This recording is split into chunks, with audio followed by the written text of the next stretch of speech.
Olá, bom dia a todos. E aí, espero que todos estejam me escutando e que todos estejam bem de saúde. Vamos lá, meu povo. Bom, vamos já dar início aqui, né? Já vi que o Rodrigo já está aqui a postos, né? Então, na nossa reunião de hoje, antes, só alguns comentários rápidos aí, tá? Primeiro é o seguinte, eu acho que essa segunda, né, Marcelo? Essa segunda vocês se reuniram com alguns alunos, né? Então, bom, primeira coisa é o seguinte, o Marcelo e a Marina tomaram a iniciativa de se reunir, né, com alguns alunos e tal, para trocar algumas experiências, orientar, e eu só queria dizer uma coisa que é o seguinte, os dois não me consultaram, não me falaram nada, e eu fiquei numa alegria tremenda por conta disso, mas num orgulho absurdo. Por quê? Tá? E aqui queria parabenizar a iniciativa do Marcelo e da Marina, tá? Porque eu falei no primeiro dia que a ideia de criar o grupo era exatamente essa. E o Marcelo e a Marina entenderam e compreenderam plenamente, tá? O grupo ele não está vinculado a mim. Enfim, eu sou o líder porque eu sou o professor da instituição, tá? Mas o grupo é para vocês. Então, o grupo é para que vocês cresçam no direito internacional. Essa sempre foi a ideia. Então, quando eu vi o Marcelo e a Marina, eu nem me manifestei, não sei se vocês viram, eu fiquei calado, tá? E depois eu, vou até ver o vídeo e tal, e depois vou até conversar com o Marcelo para saber se ele precisa de alguma ajuda minha. Mas eu fiquei extremamente feliz com isso, ou seja, é sinal de que realmente o negócio já, enfim, está engatilhado. Então, Marcelo, Marina, meus parabéns. Eu realmente espero que a reunião tenha sido boa, tenha sido proveitosa, né? Porque é exatamente isso, ou seja, vocês que já estão na pós-graduação, mestrado, doutorado, é tentar reunir todo mundo para trocar experiências na área internacional. Então, depois, Marcelo, a gente até, enfim, quando eu tiver um pouquinho mais de calma também, na semana que vem, a gente troca uma ideia, até para você me falar também o que eu, de certo modo, poderia também ajudar nisso. Tá? Eu sei que quando o aluno chega também com um tema definido, é mais fácil de você aparar as arestas. Quando ele não tem a menor ideia do que vai escrever, aí que realmente começam os problemas na orientação. Tá? Mas meus parabéns. Tá? Vocês dois, enfim, show de bola. E agora, vamos lá, moçada. Hoje eu tenho a alegria aqui de dizer que nós vamos ter um tema que é o tema, enfim, apresentado pelo Rodrigo. O Rodrigo, ao longo da faculdade, a gente teve um contato muito próximo, ele foi o monitor da minha disciplina, e, poxa, um sujeito nota 1000 e com conhecimento super bacana. Então, eu costumo brincar que o Rodrigo é daqueles que, de fato, gostou da disciplina e estudou a fundo a disciplina ao longo da graduação, que eu costumo brincar que a gente forma pronto para entrar na faculdade de novo, né? E depois que forma que a gente realmente vai aprender direito e estudar direito a fundo, né? Que aí já são os problemas profissionais que o buraco é um pouco mais embaixo. Então, o Rodrigo, ele fez um TCC sobre esse tema, tá? Um pouquinho, enfim, um pouquinho diferente, né, Rodrigo? Mais vinculado à saúde e tal, mas é muito semelhante e hoje ele vai apresentar. Ou seja, tema vinculado ao comércio internacional, né, principalmente dois acordos, a OMC e meio ambiente, que entra muito dentro daquela perspectiva de fragmentação que a gente comentou no nosso primeiro encontro. Ou seja, eu tenho sistemas jurídicos quase que autônomos e eu passo a ter um problema no direito internacional quando essa autonomia leva a uma criação normativa e principiológica que pode se conflitar em determinados momentos. Então, eu até peço desculpas, Rodrigo, e, enfim, a você e tomei a liberdade de encaminhar dois textos para todo mundo, que eu acho que, enfim, tem um texto que já está um pouco antigo, mas é um texto super interessante, até para demonstrar também como que essa nova ideia de desenvolvimento sustentável contaminou todo mundo, inclusive a Organização Mundial do Comércio, que se num primeiro momento era extremamente refratária à ideia de proteção ambiental limitando o comércio internacional, mesmo porque é uma proteção interna, né, de soberania, ela mudou de opinião. E hoje, cada vez mais, a gente vê a consideração de assuntos ambientais nas discussões sobre comércio internacional, e que criam verdadeiras barreiras. Tudo bem que ela diferenciou produto, processo, enfim, mas é um tema super interessante, eu não vou entrar mais nisso não, e Rodrigo, a palavra é sua. Se você, enfim, não conseguir compartilhar a tela, eu sei que você fez uma apresentação super bacana que você me mandou, se você não conseguir, você me fala, me manda o arquivo, que eu aqui fico de seu assistente aqui no grupo, ok? Mas está contigo a bola. Bom dia, pessoal. Pessoal, realmente eu não acho que eu estou com a possibilidade aqui de fazer isso aí. Eu estou desabilitado. Tá, então me manda, que aí eu compartilho aqui, aí você fala, próximo slide, tá? Eu só vou clicando aqui, beleza? Tá, vou te mandar primeiro, não, então. Deixa eu ver, eu acho que você já WhatsApp. me mandou. Pô, você já me mandou pelo WhatsApp, deixa eu entrar aqui no WhatsApp e pegar. Mas, enfim, se quiser começar, vai nessa. Ai, pessoal, eu prefiro ser sincero com a apresentação, porque tá direitinho aqui. Tá, beleza, peraí. Visual também. Deixa eu abrir o WhatsApp aqui. Pessoal, mas acho que dá para, pelo menos, então, dar uma introdução geral. O tema que eu geralmente trabalho, estudo, pesquiso, assim, é relacionado à parte de direito do comércio internacional. Essa parte, ela está dentro de um escopo mais amplo, que é o direito internacional econômico, que está no guarda-chuva do direito internacional público. Na área do direito internacional, direito do comércio internacional, o que vai acontecer? Você geralmente vai tratar das relações comerciais e financeiras, principalmente, na verdade, para o âmbito da OMC. Você pode até abordar por um viés de Mercosul, União Europeia, ASEAN, mas aí você vai para um viés um pouco mais de direito integrativo. Obviamente, essas duas relações acabam que esses dois tópicos eles são sempre fluidos e com interações uns com os outros. Beleza, tá todo mundo vendo aí? Então, tá dando para escutar bem também, gente? Rodrigo, quando quiser, é só falar próximo, que eu vou passando aqui, tá?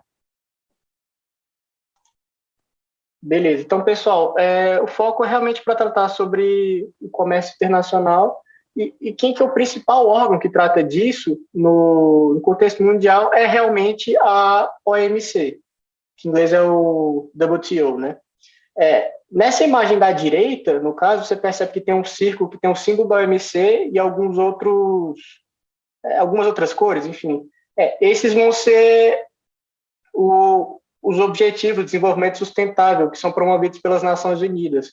Então, isso é uma imagem só que eu deixei mais visual para realmente mostrar que você, de fato, agora tem uma interação um pouco maior. Se você puder passar, por favor.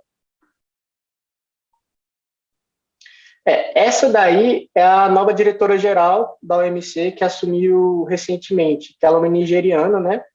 E dentro do seu discurso, até de posse, até uma das promessas de campanha dela, foi realmente para tratar de temas até com sustentabilidade. Então, anteriormente, na OMC, você não tinha um viés tão grande nesse sentido, e agora você percebe que está uma coisa cada vez mais importante, cada vez mais levado a um subir, digamos assim, ele subiu as instâncias, agora ele é uma coisa que é a preocupação da própria diretora-geral, que é o cargo máximo dentro da OMC. Além disso, hoje em dia na OMC, para ter uma noção, já tem até conversas informais sobre utilização de plásticos, questão de comércio, então você tem um grupo já informal nesse sentido, você tem também um comitê dentro de lá que trata sobre meio ambiente, enfim, professor, se puder passar? E aí, de fato, esse vai ser realmente o roteiro da apresentação que a gente vai seguir. Então, qual que vai ser a relação entre comércio internacional e meio ambiente? Então, realmente que agora você está percebendo que está tendo cada vez uma interação entre esses dois temas. O próprio autor Philip Sands, ele começa a falar também que, mais recentemente, você está tendo isso, especialmente em alguns acordos, especialmente firmados após a rodada de Uruguai, em 1994. E passando assim, eu acho que é bom apresentar que, assim, dentro da OMC e de comércio internacional, o principal acordo que a gente vai ter vai ser o GATT, que vai ser o Acordo Geral sobre Tarifas e Comércio, que ele vai definir, de forma geral, quais que vão ser os principais parâmetros para você ter um comércio internacional visado a cada vez mais liberal e que promova transações comerciais de uma forma previsível. A rodada Doha é interessante explicar porque, assim, durante a negociação desses acordos comerciais, a gente teve várias rodadas. Então, a gente teve rodada Tóquio, Kennedy, Dillon, enfim. E a rodada Doha foi a última rodada que está sendo vigente ainda, que foi nessa rodada, iniciada em 2001, que começou-se realmente a dar uma maior preocupação para esses temas de comércio e meio ambiente. Aí, só para ter uma noção dos temas que eu vou apresentar, são esses: subsídios da pesca, medidas sanitárias, mudanças climáticas e algumas outras exceções de estudo de caso. Se você puder passar de novo.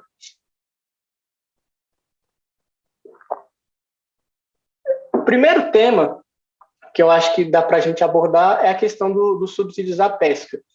Ele é um tema que está em negociação, agora na OMC, realmente em fase final. Espera-se que esse tema seja findado até o final do ano, que você tenha, de fato, uma conclusão de um acordo, porque esse é o objetivo 14.6 desse Sustainable Development Goals, que são os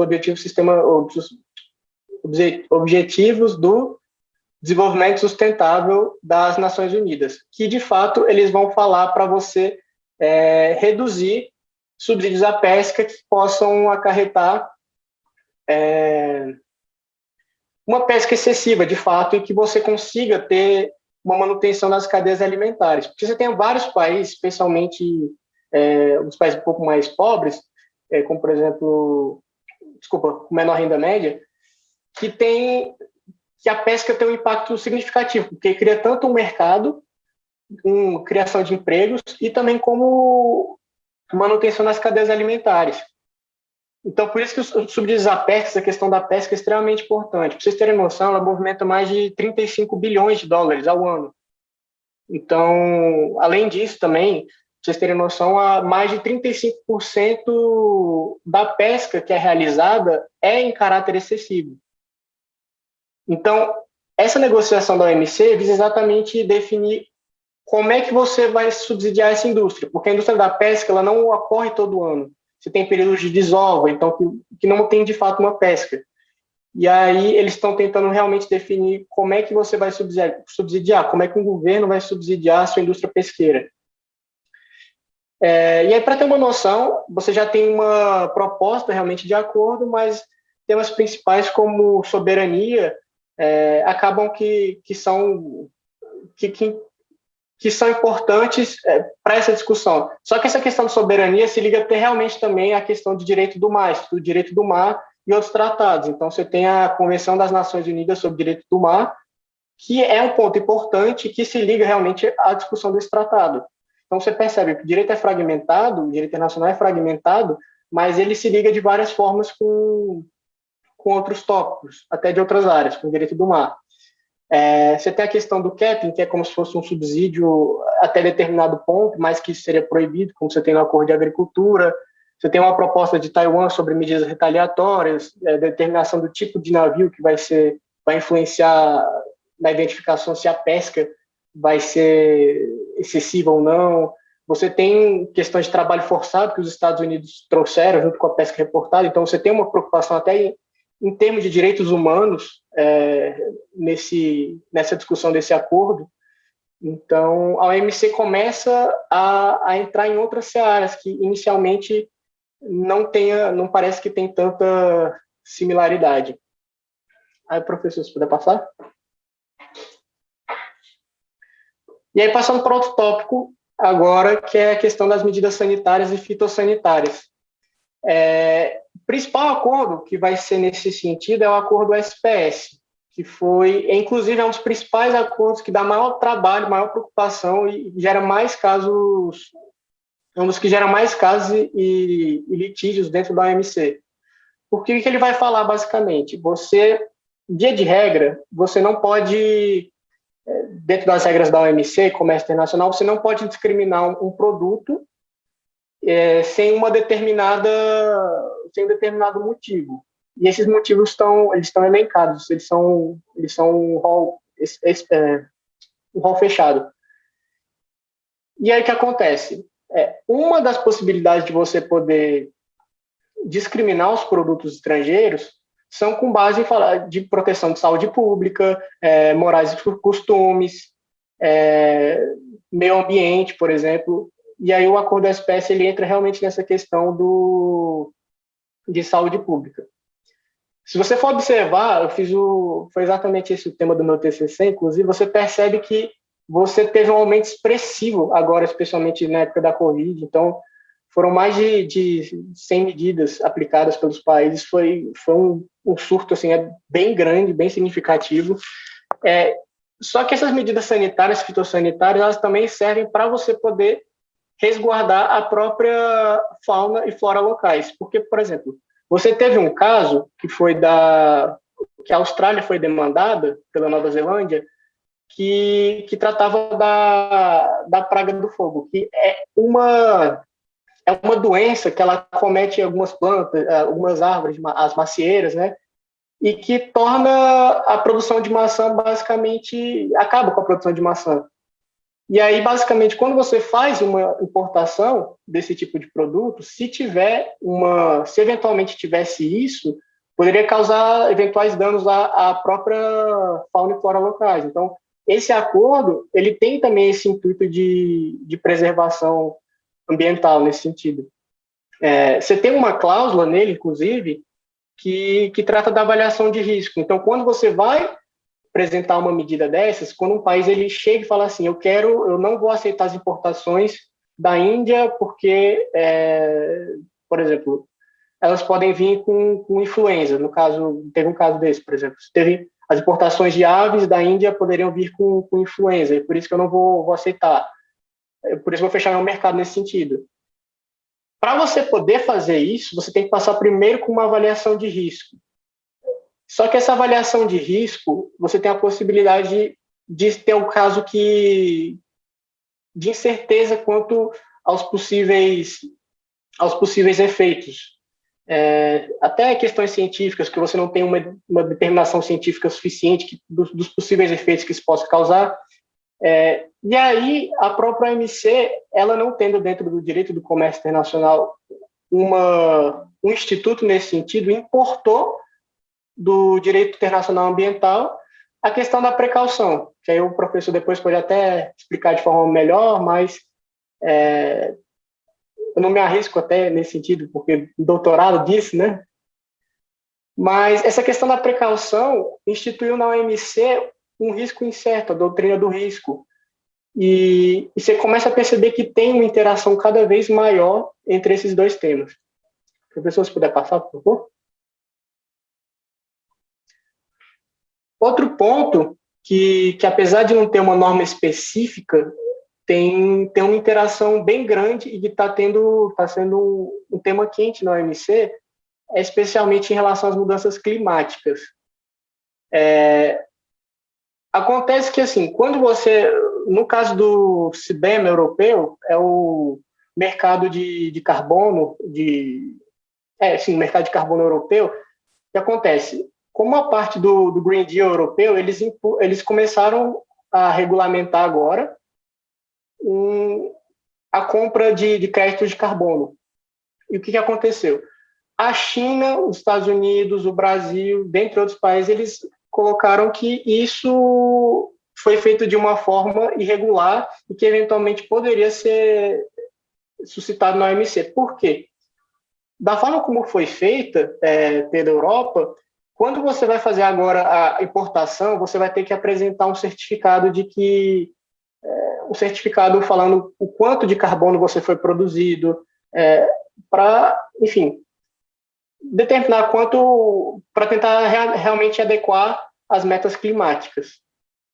Só que, assim, quando você cria uma situação dessas, você acaba que joga esse ônus para o exportador.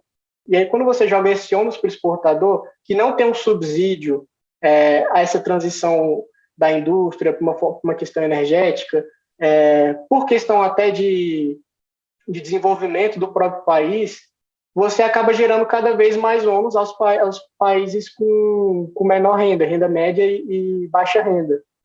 E acaba que, de forma geral, você acaba privilegiando os países de renda mais alta, nesse sentido.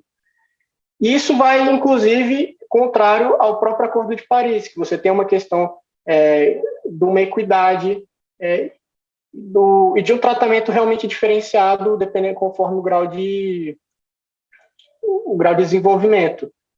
Essa questão, isso de você ter um tratamento diferenciado para alguns países de desenvolvimento e países com maior renda, inclusive acontece também na promoção das como é que agora o nome? Falhou. Das medidas que estão no âmbito do SPS, que são as sanitárias e fitossanitárias, além das barreiras técnicas também ao comércio. Pessoas, se puder passar. E assim, você tem também outras intersecções assim que acontecem no próprio comércio internacional. Então, você percebe que agora a OMC está começando a discutir um pouco mais sobre essa questão de economia verde, transição energética, subsídios a micro e pequenas empresas nesse sentido. Você tem o próprio acordo de agricultura que, via de regra, eles colocam que você tem que observar o desenvolvimento do meio ambiente, mas a gente na prática percebe que às vezes isso não acontece tanto, mas você começa a ter uma preocupação maior com isso, você tem mais debates quanto a isso. Você tem a questão também do etiquetamento e barreiras técnicas, especialmente no caso de pesca, por exemplo, porque quando você tem, citando o caso do atum, você de vez em quando tem a possibilidade de ter um pequeno símbolo que é o Dolphin Friendly, que seria amigo do golfinho, numa tradução literal assim, porque na pesca, quando você vai fazer a pesca do atum, frequentemente você vislumbra junto a pesca de golfinhos nesse sentido. Então, quando você determina uma barreira técnica nesse sentido, uma necessidade técnica, que é inclusive o acordo TBT, na OMC vai tratar sobre isso, você acaba que muda o comportamento e cria até uma questão preventiva, então ambiental nesse sentido. Então, assim, você percebe que você tem várias intersecções nesse tema que estão cada vez mais visíveis e cada vez mais estudadas dentro da própria OMC mesmo, tanto no âmbito mais acadêmico, quanto assim, na prática também, e no aspecto político, você percebe que está tendo uma movimentação maior nesse sentido. Aí, professor, você pode passar? E aí eu trouxe aqui para ter alguns casos para dar uma noção mais ou menos de como é que a OMC já tratou disso anteriormente. Claro que isso não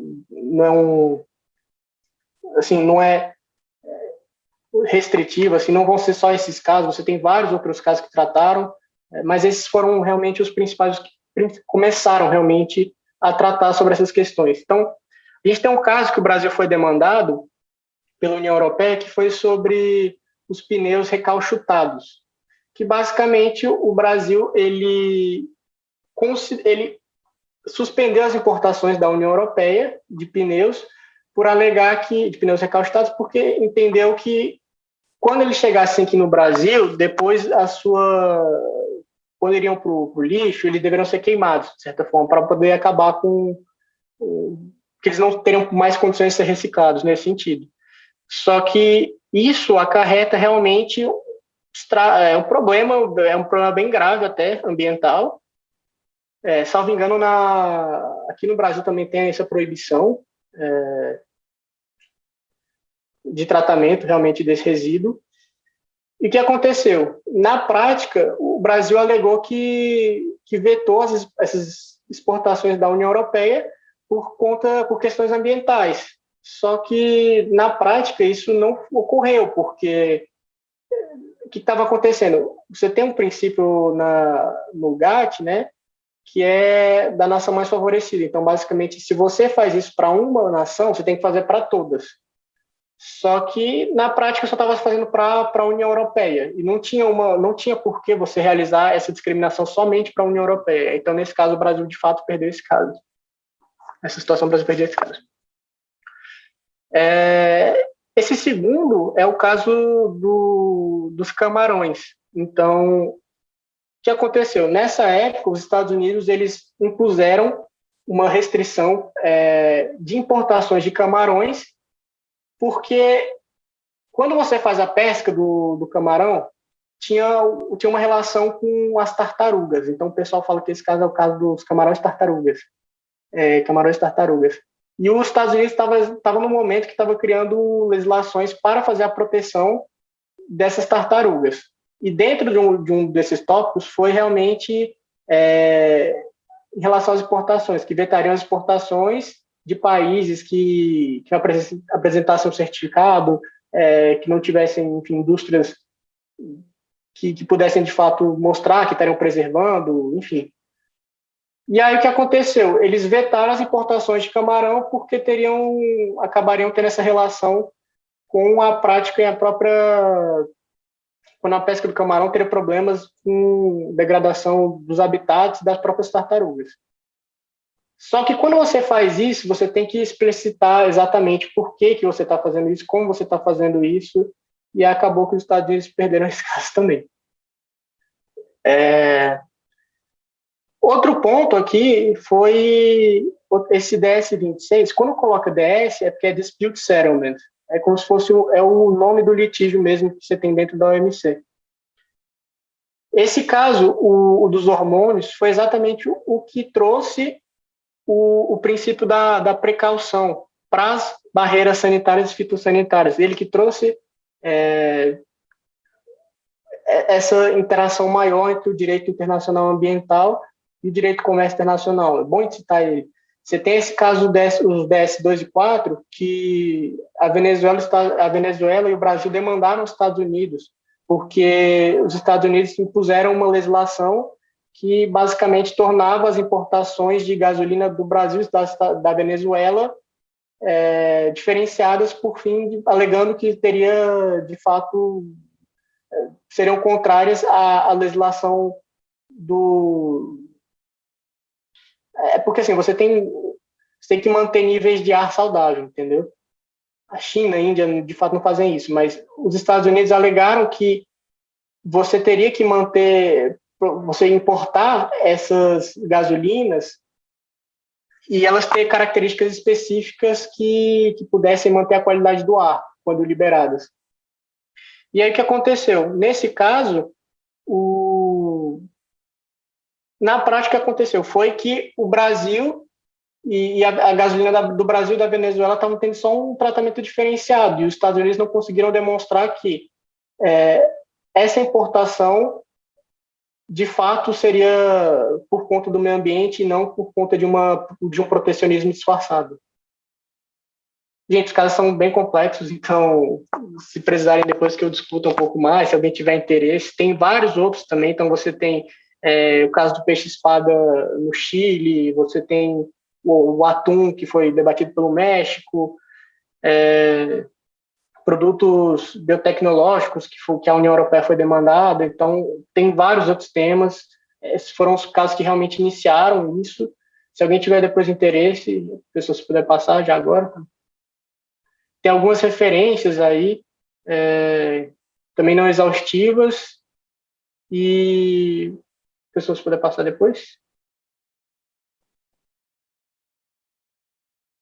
E aí a minha parte era isso. Se alguém tiver depois interesse, quiser conversar mais sobre isso, escrever sobre isso, eu fico à disposição aqui também, viu?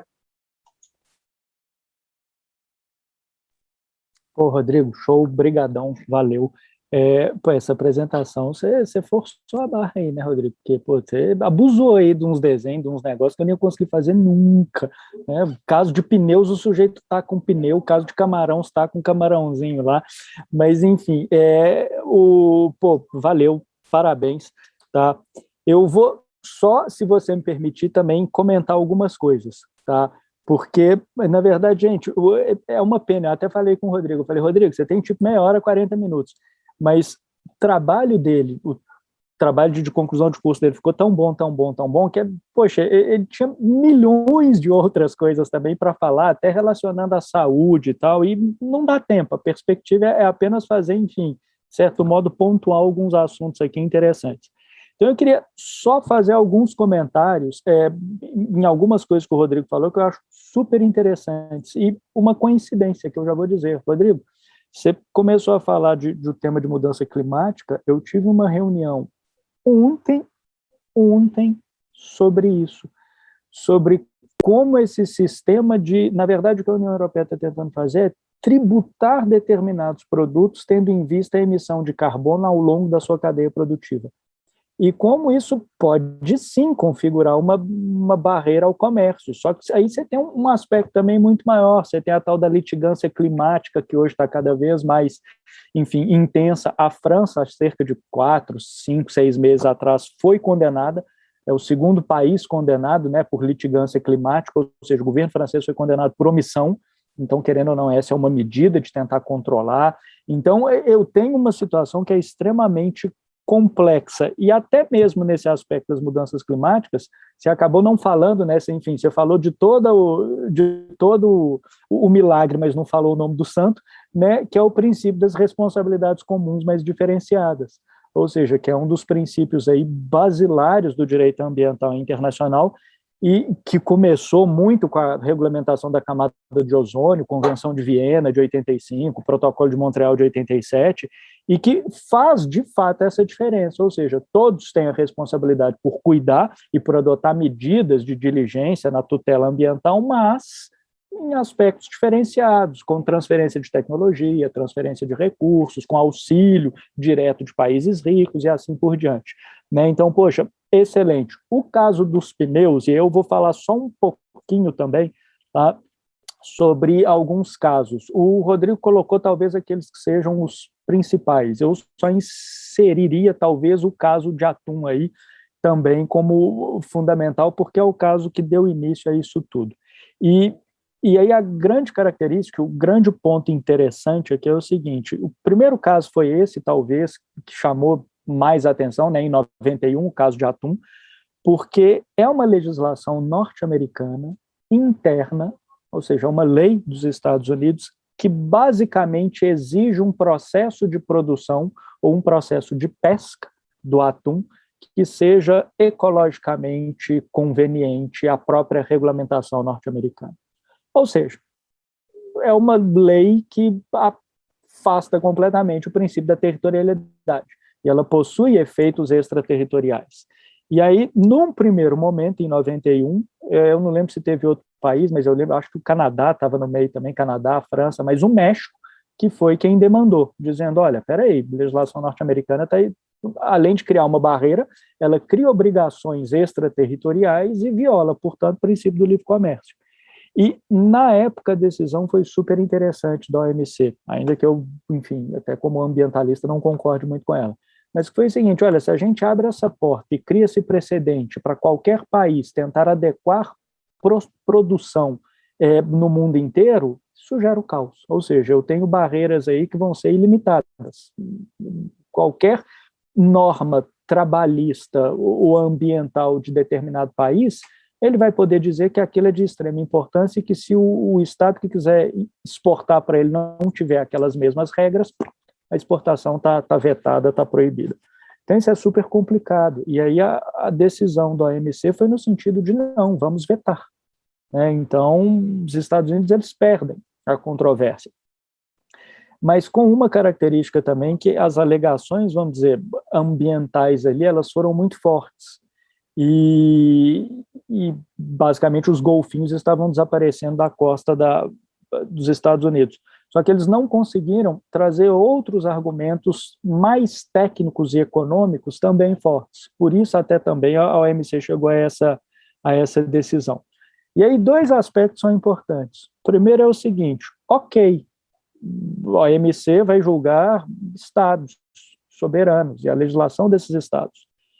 E aí a gente passa a ter um movimento, não do Estado soberano, mas da própria sociedade civil, no caso do setor industrial norte-americano, dizendo o seguinte, olha, nosso país, então, não mais pode proibir essa importação, mas eu, que sou, enfim, empresa, eu vou escolher o meu fornecedor. Eu posso estabelecer algumas exigências de fornecimento para quem quiser aqui me vender.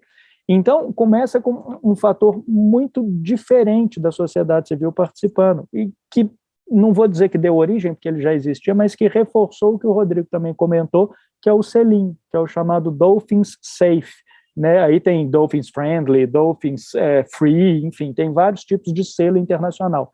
São exatamente os países que fazem essa pesca sustentável do atum.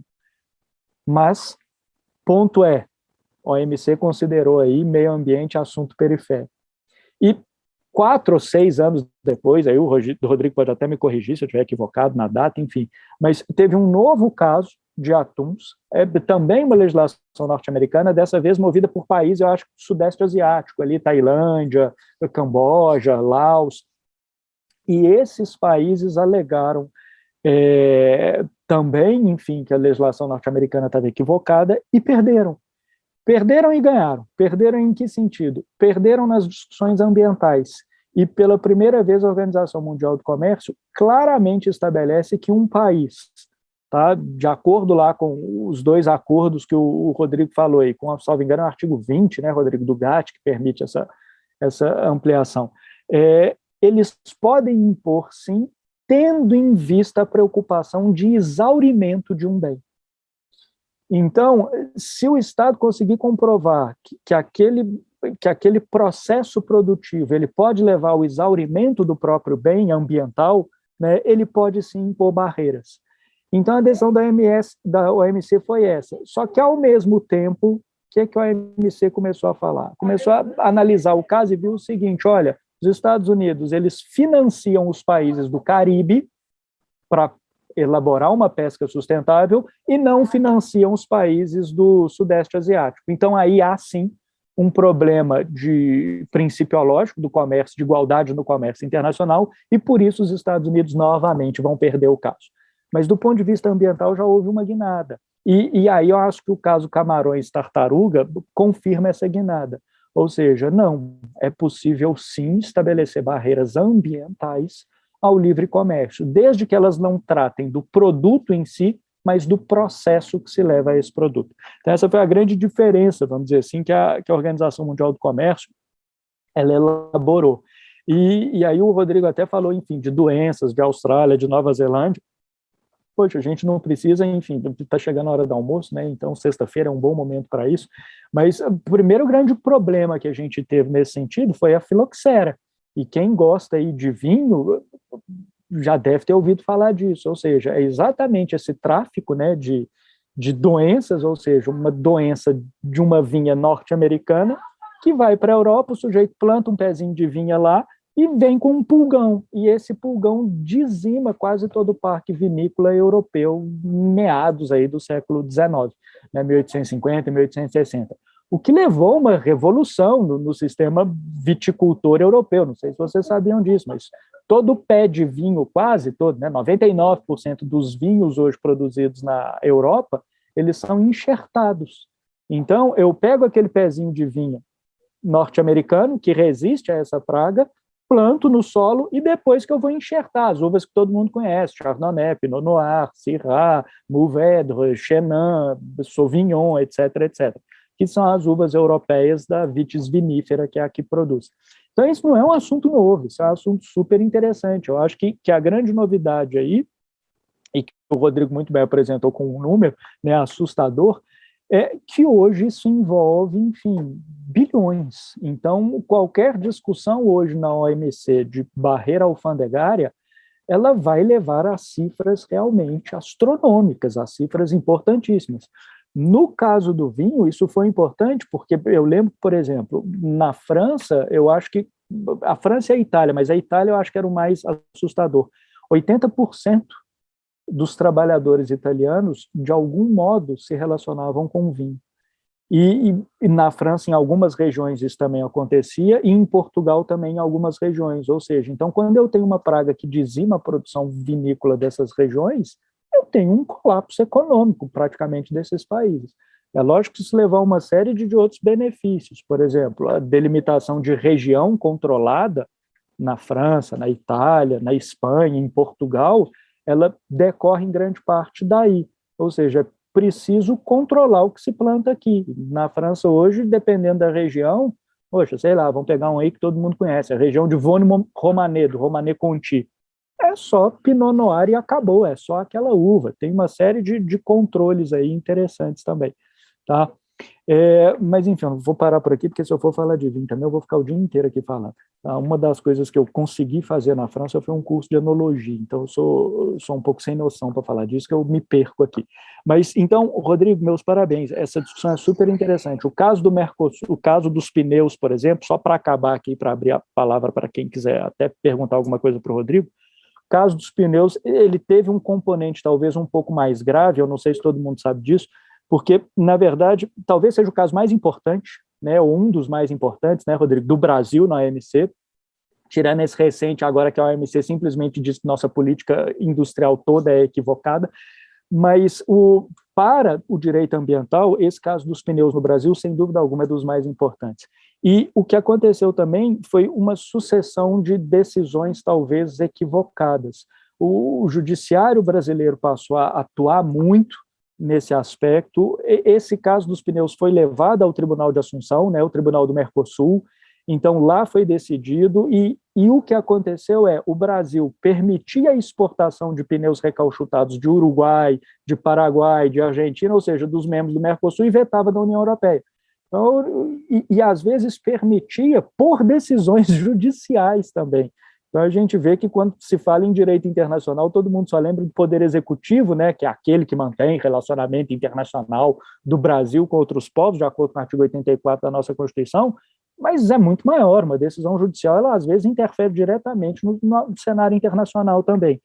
E levando esse caso para a OMC, o interessante foi o seguinte: o Brasil, no Tribunal de Assunção, ele perdeu, mas perdeu porque apresentou aspectos essencialmente técnicos, ou seja, relacionados à recalchutagem, número de reciclagem, vida útil do pneu, enfim, não falou nada de meio ambiente. E lá na OMC, ele já trouxe alguns argumentos mais ambientais, ainda que não foram, enfim, de todo modo considerados. Então, já há também o que a gente percebe uma evolução.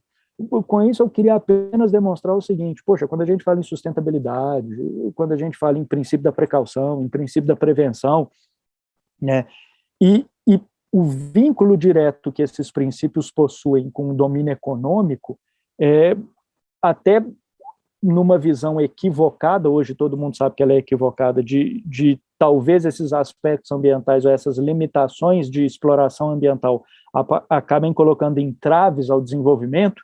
Com a noção de sustentabilidade a gente sabe que isso é um discurso equivocado, mas o dado interessante aqui é que talvez a principal instituição que possa, né, conciliar esses dois princípios, porque os dois estão no Acordo de Marrakech, na Constituição da OMC, ela, num primeiro momento, sempre se pautou pelo aspecto econômico.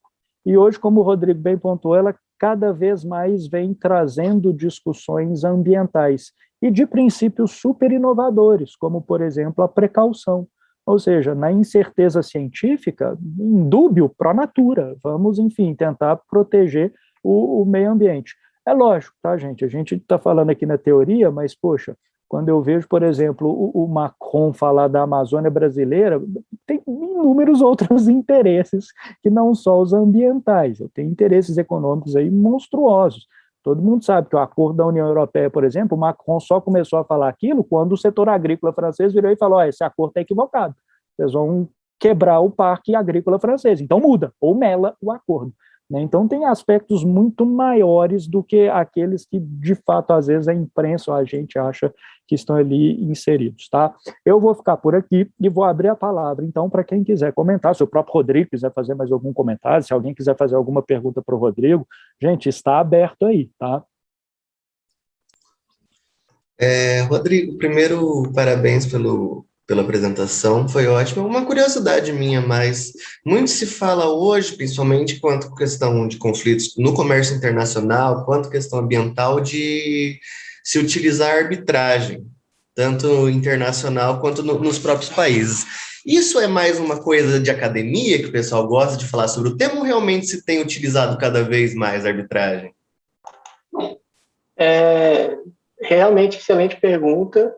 Eu só queria dar um comentário antes, só da palavra do professor, porque assim, ele falou dessa questão do judiciário interferindo até em questões de comércio. Na Argentina, a gente está vendo isso bastante, inclusive, que tem a questão de licenciamento no automático, que o judiciário argentino, ele às vezes ele libera para algumas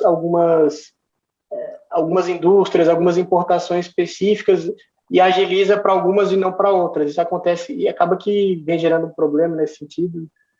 Então, assim, essa questão judiciária interferindo também no comércio internacional é bem interessante. E acontece bastante. Agora, Marcelo, em relação à sua dúvida, na OMC a gente tem um sistema de solução de controvérsias, né, que está até um suspenso agora por questões políticas, mas dentro dessa normativa dele, você tem como se fosse 3 passos. O primeiro é como se fosse uma fase pré-processual, que você geralmente vai tentar resolver os problemas por conciliação, mediação, ou até mesmo formação de uma própria arbitragem. Depois você tem a formação de um painel. Depois da formação de um painel, você tem a questão do órgão de julgamento pelo órgão de apelação. Como não tem membros agora que estão dentro do órgão de apelação, ele está suspenso. Isso, inclusive, está fazendo com que alguns países, já na fase de painéis, eles já resolvam e falam assim, caso queira ir para tentar uma apelação, coisa assim, vamos tentar fazer um tribunal arbitral ad hoc entre nós dois, entendeu? Então, você tem essa questão da arbitragem dentro do comércio internacional muito forte, inclusive. Você tem o International Chamber of Commerce. Então, você tenta resolver essas questões até antes de levar para o OMC. Porque você levar para o OMC já é um fato muito grave, uma situação muito extrema, entendeu?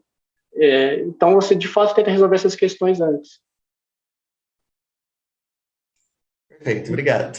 Pô, Rodrigo, se você me permitir complementar aí, e quando a gente fala em OMC, a gente tem que lembrar também que, além do processo, como o Rodrigo falou, é um processo muito burocrático, ou seja, eu tenho que respeitar várias etapas, a ideia da OMC, principalmente na criação dos painéis, é o consenso, ou seja, estabelecer uma negociação. Então, quando chega realmente no órgão de apelação, ali no órgão de solução de controvérsias, é porque eu tenho uma dúvida de direito em grau recursal e porque eu simplesmente não consegui ter qualquer tipo de vamos dizer, de entendimento entre os dois países. Então, a ideia é o consenso. E uma coisa interessante, eu estava até, enfim, a professora Luz me mandou uma mensagem aqui no privado, falando do caso das usinas de celulose, né, no caso aqui do Uruguai. Isso é um aspecto também interessante, que vale para a OMC, mas a gente vê isso muito na Corte Internacional de Justiça. Eu vou ver até se eu tenho esse artigo aqui no meu computador. Tem um artigo brilhante do professor, do Sir, né, Gerald Fitzmaurice, aí, em inglês, que ele fez um livro sobre os 50 anos da Corte Internacional de Justiça, e ele fez uma análise também política. E o que ele percebeu é que a jurisdição internacional ela tem uma característica, e seja o tema que for, tá, gente? Meio ambiente, comércio, armamento, que seja, que, na verdade, como os Estados eles são soberanos e esse método judicial de solução de controvérsias, seja ele tribunal arbitral, seja ele um tribunal permanente, Tribunal de Hamburgo, Corte Internacional de Justiça, Corte de Direitos Humanos, o problema todo é que a solução jurisdicional, ela faz coisa julgada. Se ela faz coisa julgada, ela tem que ser cumprida.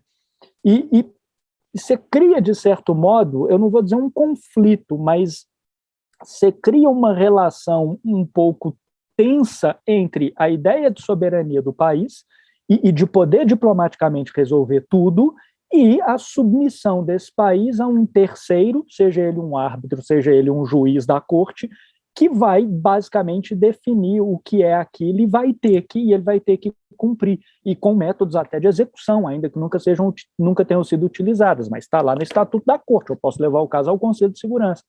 E o Fitzmaurice, o que ele demonstrou nesse artigo é o seguinte, que quando os estados soberanos levam um tema para uma jurisdição internacional, eles nunca levam o cerne do problema. O que eles levam são temas ou assuntos periféricos, exatamente para ainda não perder plenamente o poder decisório de soberano e diplomaticamente resolver o assunto. Exemplo, tá? Se a gente for pegar os casos lá sobre plataforma continental na corte, tá? A gente vai perceber que os estados não pediram para a corte dizer aonde termina a plataforma continental de cada país e começa a outra. Não, eles pedem para que a corte defina os princípios jurídicos a serem aplicáveis à delimitação da plataforma continental.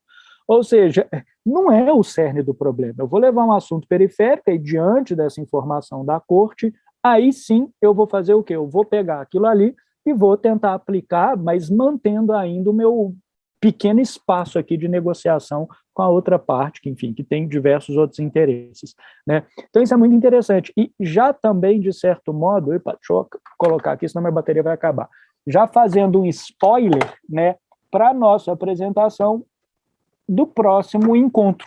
E aí vou até perguntar se ainda está de pé, que a Cora, que é uma aluna da graduação do IDP, que está formando agora, está fazendo... Sou Leonardo. Oi, diga lá. Bom dia, Oswaldo, boa tarde. Desculpa, manda aí. Meus cumprimentos a você, aos demais colegas, a todos os participantes aqui do nosso grupo. Realmente está sendo muito intensa, né, toda essa movimentação, né, e está sendo muito bacana essa sinergia de todos nós, poder discutir os temas, a apresentação de trabalhos. Isso enriquece, né, obviamente, a nossa formação humanística e internacionalista, né, sobretudo. E eu tenho só uma curiosidade, uma perguntinha, acho que é bem básica, ao Rodrigo e a quem realmente parabenizo, né, pela sua brilhante e profícua exposição, mas ele me fica eu diria assim, uma inquietação, né, porque comércio internacional é um tema muito importante, né, e que não é só envolve o comércio internacional, mas também normas de direito internacional que incidem ali também, né, professor Leonardo?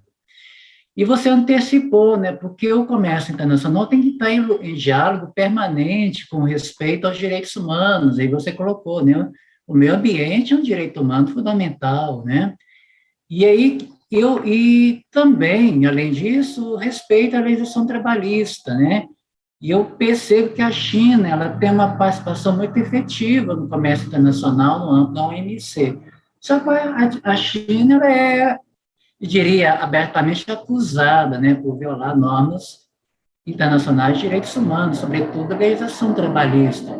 Como que você vê essa cena internacional e como isso se apresenta na agenda da OMC? Em relação a esse tema, direitos humanos, sobretudo, respeito, né, à legislação trabalhista, como que, enfim, esses produtos são comercializados, acho que tem que haver, obviamente, transparência, né, nessa associação de direitos humanos e comércio internacional, o respeito, né, em todas as etapas do processo produtivo e também isso ser introduzido no comércio internacional. É só essa minha instigação, né? Assim, uma inquietação, né, da minha parte. Primeiramente, agradecer realmente pelo comentário, né? Essa questão dessa visão em relação do comércio internacional com direitos, essa questão trabalhista, por exemplo, ela parece que está sendo mais recentemente discutida, mas, assim, desde 1947, quando você começou realmente a ter essas discussões, porque, assim, no contexto pós-guerra, você tentou criar a Organização Internacional do Comércio, foi a OIC.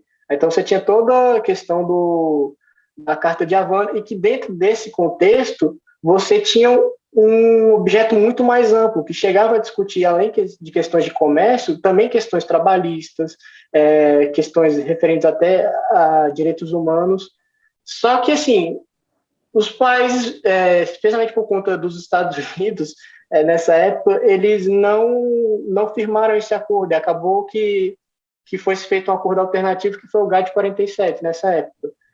E aí ficou um pouco... Não foi discutido isso nesse meio tempo. Então, mais recentemente, que você está percebendo que está tendo ressurgimento nesse sentido, mas dentre os temas da OMC que começam a tratar sobre questões trabalhistas, são coisas realmente mais recentes.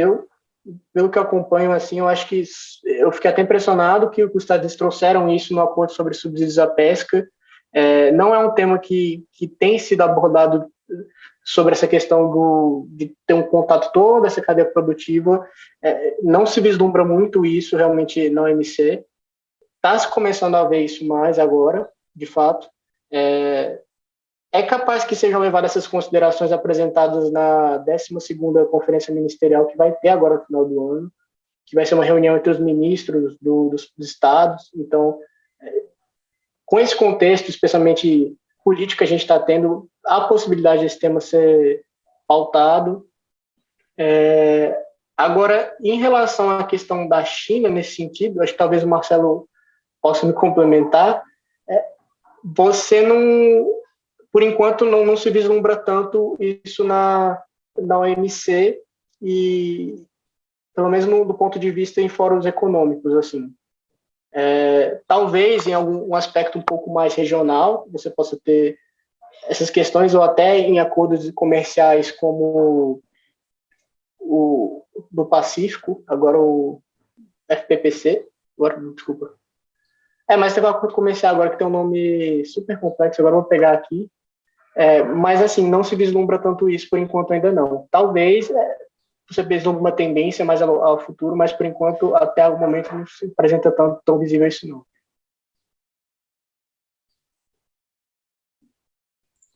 Perfeito, Rodrigo, obrigado.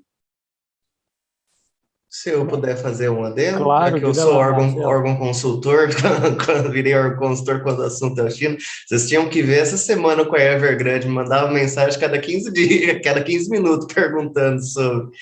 Mas eu acho que, em regra, quando você se fala sobre a questão das normas trabalhistas em formação na China, existe muito o espectro do que era a abertura de Deng Xiaoping. Em 79, quando se abre as primeiras zonas econômicas especiais, elas eram uma anarquia de mercado, quase, basicamente.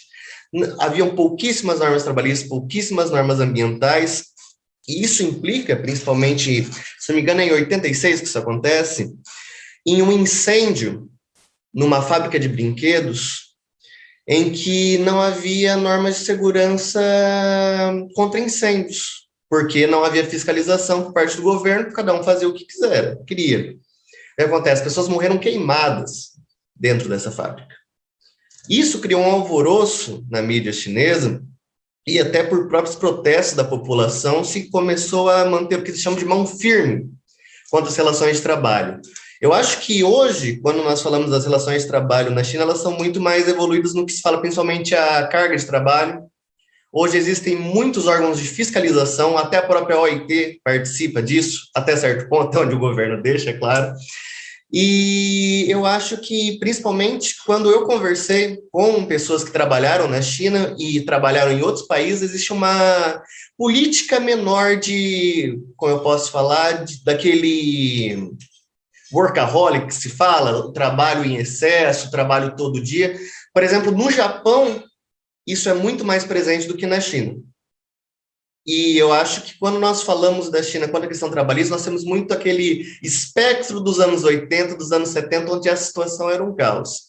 Eu acho que hoje, principalmente para participar da OMC, a China adaptou muito suas normas trabalhistas. Eu acho que existem ainda muitas falhas, mas normalmente quando nós vimos, por exemplo, as pessoas, os trabalhadores morando em apartamentos gaiolas, um em cima do outro, normalmente isso é em Hong Kong, que não é parte do sistema econômico chinês, ele é uma zona econômica especial, onde se segue o modelo que era da época que ela era parte da Inglaterra. Então, eu acho que é interessante a gente falar sobre esse tema, principalmente como toda essa parte da integração internacional da China forçou ela a se adaptar aos padrões ocidentais da questão da proteção do trabalhador, que era uma parte que não era comum nem desde a época da dinastia. Acho que é só isso que eu gostaria de comentar. Show de bola, Marcelo. Valeu. Não, e realmente, e agora, o que a gente tem que lembrar também é que em aspectos trabalhistas, querendo ou não, a China, você tem uma mão de obra que o preço também que é muito barato, né? Enfim, se tem um chinês ali que sai do trabalho, tem outros 50 querendo entrar no mercado. Então, agora, esse aspecto, e aí me lembra muito também, até do ponto de vista trabalhista, e por que a gente não tem, tentando aqui, Oswaldo, enfim, fazendo um exercício de chute aqui, né? Por que a gente não tem também tanta ação na OMC relacionada a isso? Assim como não tem também muita ambiental. Se você for ver, poxa, entra lá no site da Organização Mundial do Comércio, são 10, 12 casos ambientais ao longo de anos aí de discussão. Porque meio ambiente, direito do trabalho, são assuntos, gestão ambiental e gestão trabalhista, são assuntos muito internos. Então, eu acredito que entra dentro daquilo que o professor Dupuy, né, chamou de um sentimento embaraçoso e difuso de vergonha coletiva, que é mais ou menos o seguinte: os estados, eles poluem, mas eles são poluidores. Os estados, enfim, eles vão tentar o tempo inteiro reduzir, de certo modo, ou flexibilizar ao máximo sua legislação para se posicionarem muito bem no mercado internacional. Pô, basta lembrar que até a década de 80, final da década de 80, na Alemanha e na França, uma empresa internacional, né, uma empresa deles multinacional, podia lançar como redução do imposto de renda da pessoa jurídica pagamento de propina feito no exterior. Ou seja, corrupção, que eu paguei de corrupção, eu deduzo do imposto de renda. Então, isso não tem muito tempo, ou seja, 1985, acho que na França, se não me engano, foi em 86 que isso foi, enfim, alterado, até por conta de legislação, depois veio o embate da OCDE, etc, etc. Né? Então, é algo que eu acho que há essa espécie, vamos dizer, de, olha, eu não vou apontar o dedo para aquele, porque o meu telhado também pode ser de vidro. E também podem levantar alguma coisa nesse sentido da minha atuação jurídica.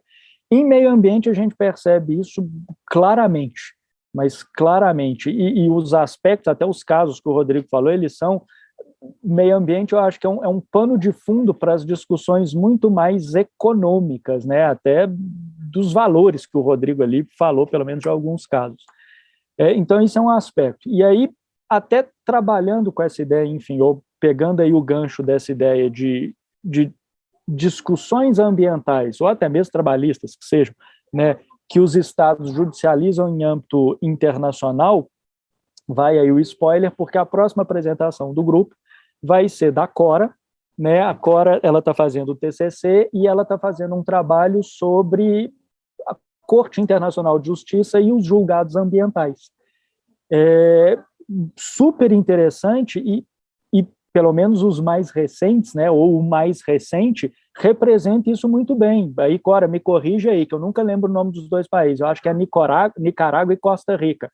Mas a Nicarágua processa a Costa Rica no aspecto ambiental, um ano depois a Costa Rica processa a Nicarágua no aspecto ambiental. Para você ter ideia, tanto que o Dupuy, lá na década de 50, já tinha matado a situação. Não, eu não vou falar nada, eu não vou levar esse caso num tribunal, porque eu vou levar e ele vai trazer de volta em algum aspecto. Né? E a corte acabou julgando os dois casos juntos, dizendo, olha, peraí, eu tenho aí uma poluição que é num estado, no outro, vamos julgar isso tudo junto. Então, isso representa bem também um pouco da dificuldade do direito ambiental internacional ainda, né, em se posicionar, de certo modo, de um modo mais incisivo, no direito internacional geral. Ou seja, ele ainda tem as suas particularidades, ele é um ramo absolutamente, enfim, semi-autônomo, vamos dizer assim, para utilizar a linguagem que o Bruno Zima, alemão, utilizou, mas essa semi-autonomia, ou essa autonomia relativa, querendo ou não, ela tem uma força, mas é uma força, e infelizmente, mas a gente tem que falar, é uma força muito principiológica e teórica. Ou seja, é apenas recentemente que, de certo modo, perceberam, e que os países perceberam, que meio ambiente não é só teórico, que meio ambiente não é só bonito falar dele, enfim, não é correto do ponto de vista político, mas pode ser economicamente vantajoso, financeiramente lucrativo falar de meio ambiente, né? Coisa que sempre aconteceu com os outros grandes temas do direito internacional, com os temas de high politics, desarmamento, comércio e assim por diante. Então, acho que é apenas hoje que, de certo modo, a gente percebe isso, uma verdadeira revolução financeira nos aspectos ambientais. Era apenas, enfim, isso que eu queria comentar. Eu não sei se alguém aí, enfim, tem mais algum comentário para fazer, alguma pergunta para o Rodrigo. Se tiver, vamos lá, moçada, está aberto. Professor? Diga lá, Rodolfo. Boa tarde a todos. Eu só queria mais parabenizar o Rodrigo pelas discussões levantadas hoje. Eu cheguei a estudar o caso dos pneus recalchutados na graduação, e é um caso muito interessante. Você trouxe muitos temas muito bons, Inclusive, se for possível, mais para frente, queria conversar contigo sobre essas questões da OMC, que eu tenho conhecimento, fora esse caso específico do conhecimento muito básico do sistema OMC, que eu tenho muito interesse em me aprofundar na área, para a gente poder trocar figurinhas.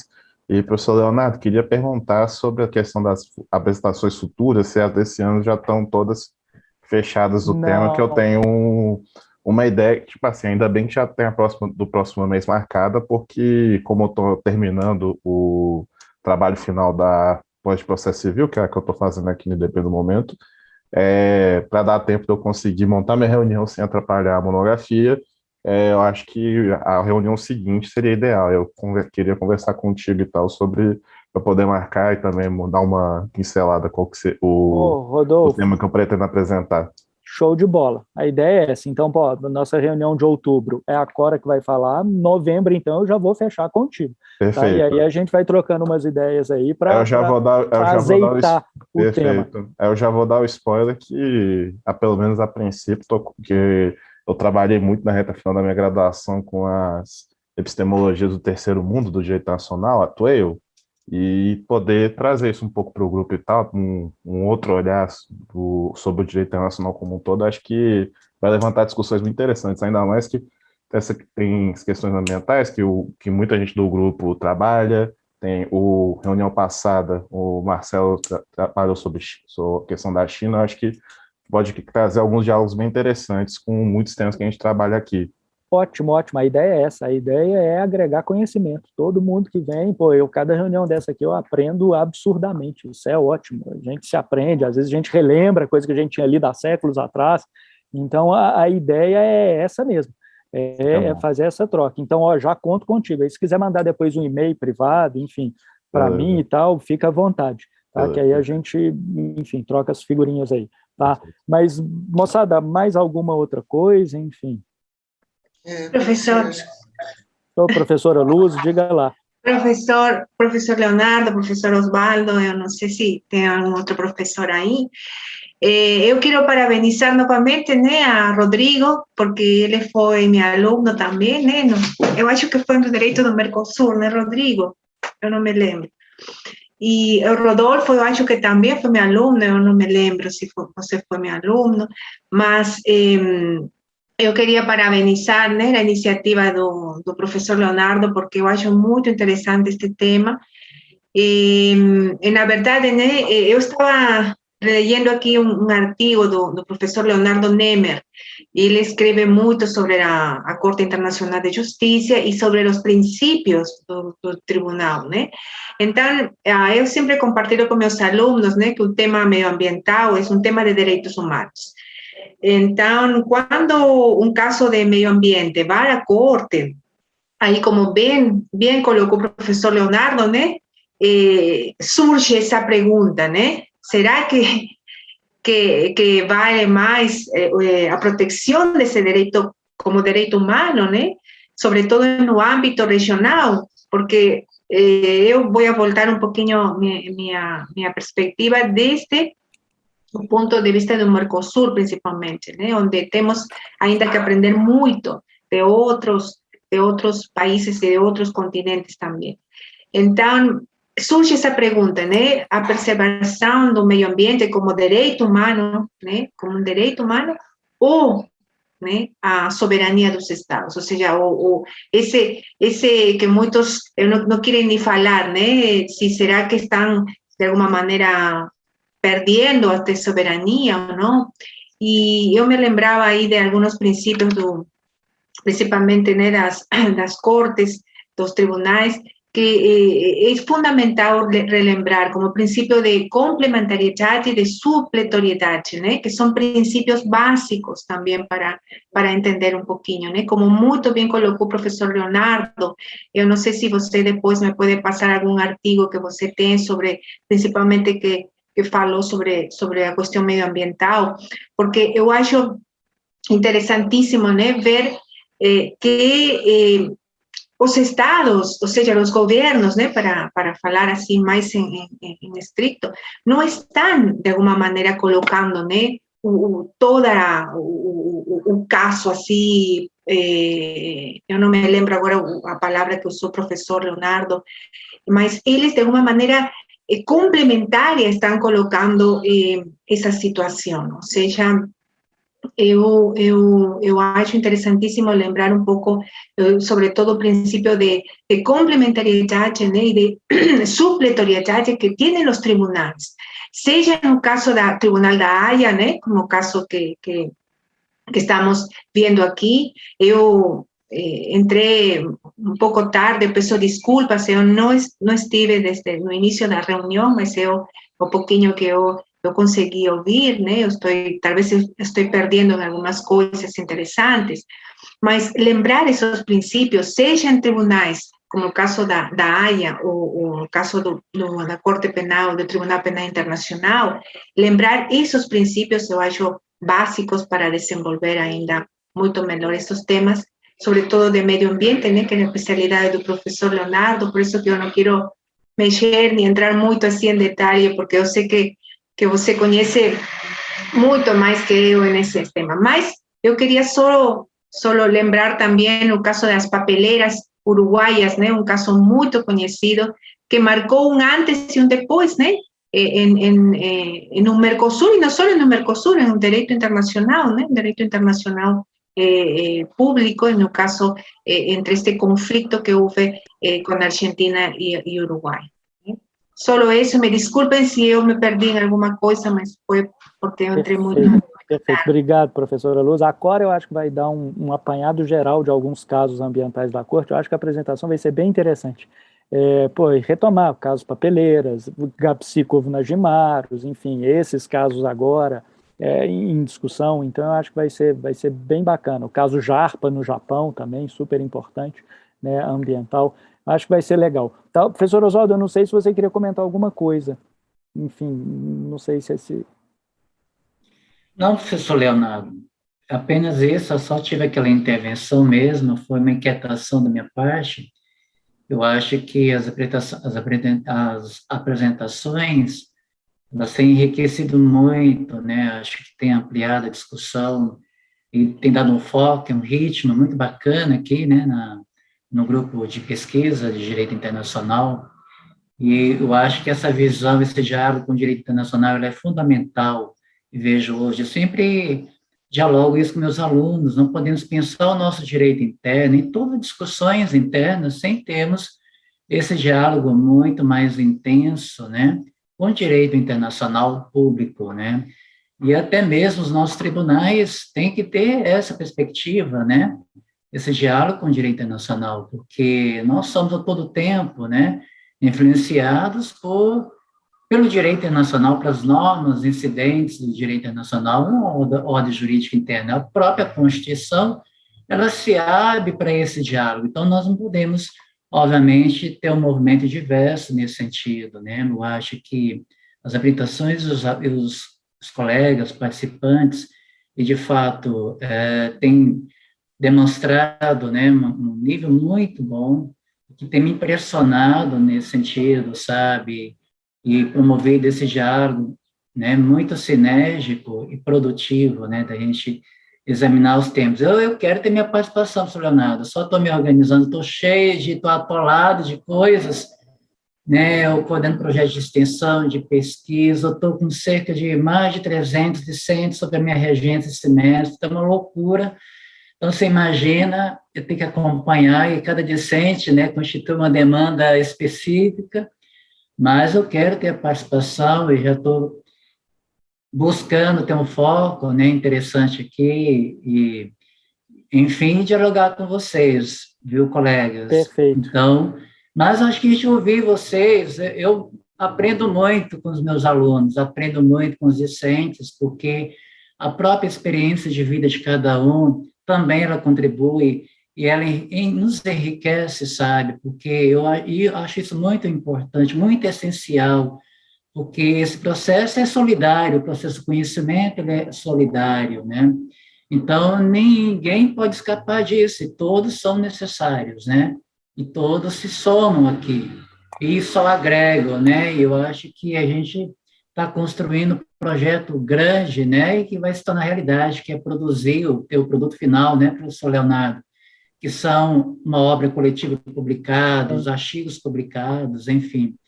Então, eu acho que, e nós temos pensado grande, eu acho que todos têm, de fato, se movimentado nesse sentido. Então, e contem comigo e também vou colaborar, viu, professor Leonardo, tá? Com certeza.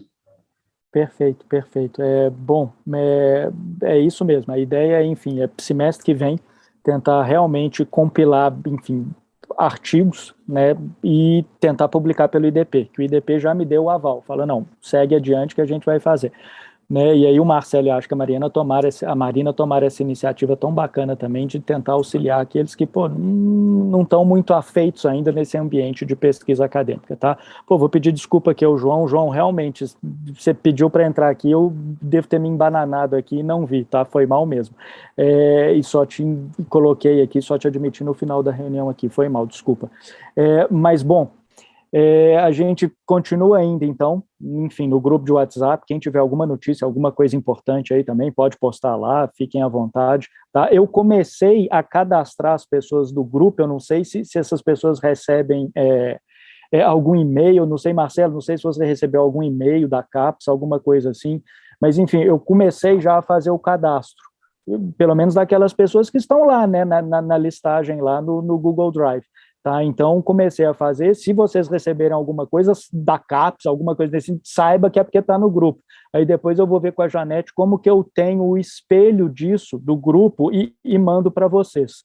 Né, como o grupo já foi criado há um bom tempo, a informação, pelo menos prática, e a CAPES tem uma série de quesitos aí, é que todas as publicações, de certo modo, vinculadas a professores ou pessoas do grupo, outros eu sei que participam disso. Tem uma pontuação ainda que mínima.